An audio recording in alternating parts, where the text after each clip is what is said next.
Hello and welcome to the Crypto Culture Crew. My name is Sam. This is episode 12. And today we are going to talk about the crypto market crash. So, over the past, let's say, week or even really the past month, you've seen the crypto market come down pretty severely.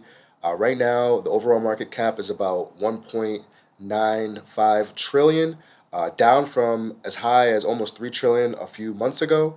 And let's talk about what's going on in the market. Why is this happening, and why people are selling? Because that's basically what's happening right now. So I think this was really caused. Really, I think it started Tuesday, a heavy sell-off when you saw the Federal Open Market Committee, the Fed, basically saying that they were going to raise interest rates, which they said actually a month or two ago, but they went ahead and reiterated that in their meeting, and it really caused a large sell-off. People are believing that interest rates are going to be going up. It's going to be harder to get money, harder to get loans, and the economy is really going to tighten. This is on top of elevated numbers as far as coronavirus cases. A lot of fear, a lot of panic. People believe that the economy is going to be going down. The Fed, their main concern right now is trying to get a hold of inflation, which is about at 7% right now. So they're going to start aggressively raising interest rates. Right now, they're talking about maybe March, but I think this their meeting minutes has really accelerated maybe that timetable, and people are getting out of more riskier assets like cryptocurrency, and they're moving to safer assets. So that's why you're seeing a lot of sell-off. Also, in the space, everything is very speculative. So people who don't really have a lot of conviction and they're just trying to make a quick buck or things like that, it's really easy for them to sell. Now, if you are in the space in the short term and you got in, let's say a few months ago, and you're seeing your money going down, and let's say you put more money than you're willing to lose, then you're obviously going to be trying to sell right now because you're trying to cover some of those losses. But you really got to look at the whole space, right? We're at 1.95 trillion, down from almost 3 trillion. And where are we going? Like, what do you think is going on with the space? Me personally, I'm in it for the long term. I have a long term plan. I believe in crypto technologies. I don't really like calling it crypto technologies. I mean, cryptocurrencies, because a lot of these things are blockchain technologies, and I believe they're going to innovate and change a lot of different things, the way things are done in our current world. So, with that mindset, I have a longer term um, timetable. So, when I'm buying with money that I'm not trying to pay my rent with, or do different things like that. So, when these prices drop drastically, I don't really feel as much sell pressure because I didn't put money that I'm like really scared of losing into it, and I don't need to sell to cover any other expenses and things like that, which is, I think, what you're seeing right now. With that being said, let's take a step back, and I think somebody said something one time that I really liked, where time in the market is more important than timing the market. So unless you're a trader, it's going to be extremely hard for you to time the market, and you're probably going to take a loss. Now, if you are in the market for a long term, you're probably fine. So let's say you bought in a year ago, and you bought some altcoins and some different things like Bitcoin. You're probably flat, if not up still on certain things. If you got in 2 years ago, you're definitely up. So that's why the time in the market is really more important than trying to time the market, because as these things go, you don't know exactly when it's going to go up or down. So if you're trying to time it, you're probably going to miss out. So that's why I try to buy, and I'm not going to say hodl and hold forever, but when you seeing your profits go up, take a small percentage. You don't have to sell everything all at once, but take some gains, so that way when these crashes happen, you have money aside that you can still take advantage and get in some projects that maybe you missed out on before. So with that being said, let's take a step back and let's look at what's going on with Metaverse. I think the Metaverse is a really interesting place, and a really good thing for the crypto space, because it's going to bring in regular people who are not trying to necessarily use crypto. But for example, the on the Joe Budden podcast this past week, they talked about the Oculus lens and the Oculus technology. Now, Facebook has their version, and there's some other people working on that type of technology as well. But what I believe is going to happen is you're going to see a lot of different companies start trying to integrate that into their business plans. For example, right now I believe you can use the Oculus to go to an NBA game and sit courtside, and the experience is very clear and it's very good. And I expect that technology to be approved upon. So you're going to see like the NBA for the finals, for example. I'm a big basketball fan. If I can't physically go to the game, it'd be nice to be able to sit in my living room, put on the Oculus glasses, and get like a courtside view and a really good experience at the game. On top of that, you'll be able to interact with other people who are in the metaverse for the NBA and interact and talk with them and things like that. Facebook is also working on these gloves where you can literally feel and touch different things inside of the metaverse. So I think that type of technology is only going to get expanded upon, and you're going to see more advances and more real world uses. So I'm just going to read this article here talking about the Oculus. So basically, about 2 million downloads of its companion app was downloaded since Christmas, which is a huge, huge increase. During the week of Christmas in the US, December 23rd to 29, adoption of the Oculus apps jumped by 517% week over week, with a reach of 1.5 million installs.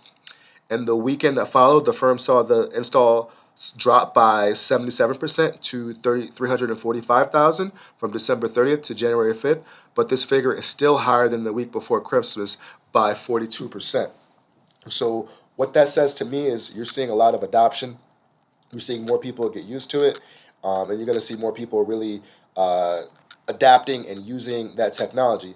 On top of that, Disney has created, it's got approval to do its own metaverse. So you're going to start seeing Disney get into the space with the metaverse, and all the different characters and getting this whole experience.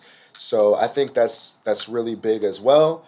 Now, and then there's one more. Samsung has also got into the game, and they are opening their first metaverse version of its flagship NYC store in Decentraland, which is a crypto uh, project where you can buy land and different things like that. So we're seeing all these different companies, all these different places really get involved, and the space is really evolving and it's growing. And the more the space grows, you're going to see that market cap total rise.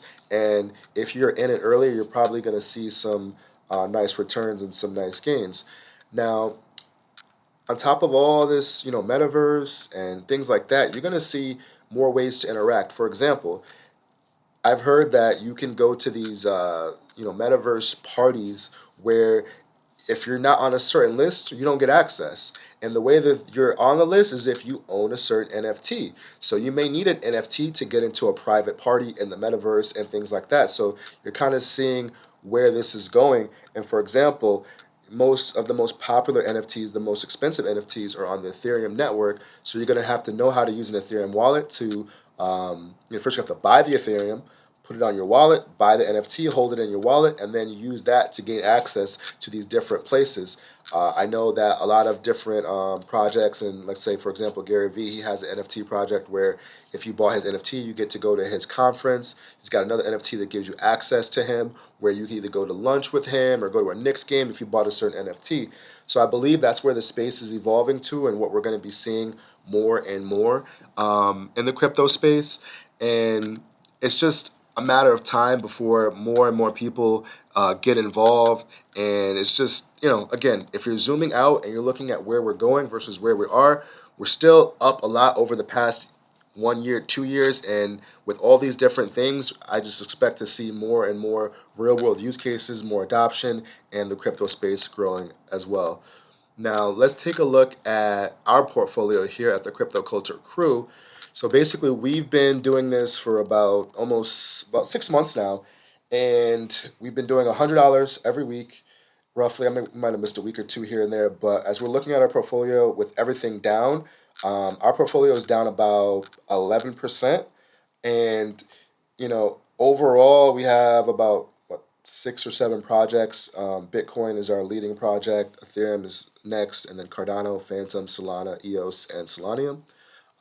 But as we look at our allocation, I like what we have here. We got about 22% Bitcoin, 22% Ethereum, 21% Cardano, and about 17% Phantom.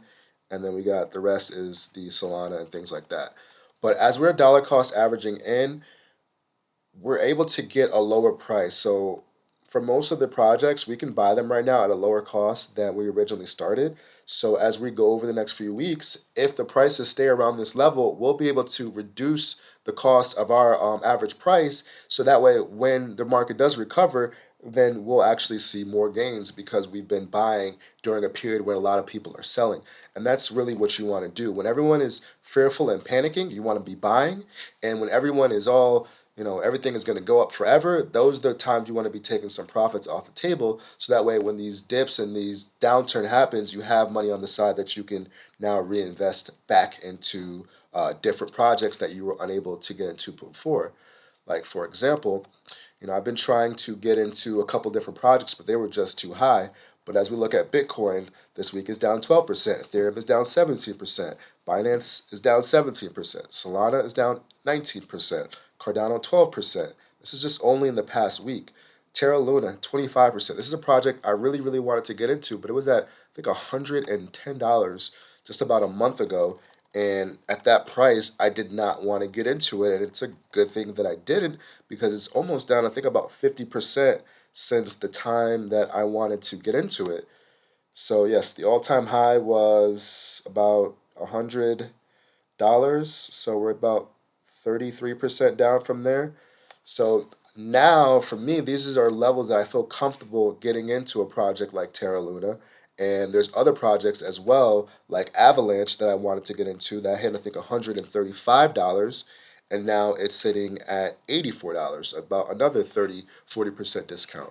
So these market dips, if you have money on the side, you've been dollar cost averaging, these are great opportunities to get into certain projects that you might have missed out on before. And that's basically all I wanted to say for this week. Thank you guys for watching. If you have any feedback or questions, you can find us on Instagram, Facebook, and now also Clubhouse, which is becoming one of my more favorite apps. And again, thank you guys for watching, and we will catch you next time.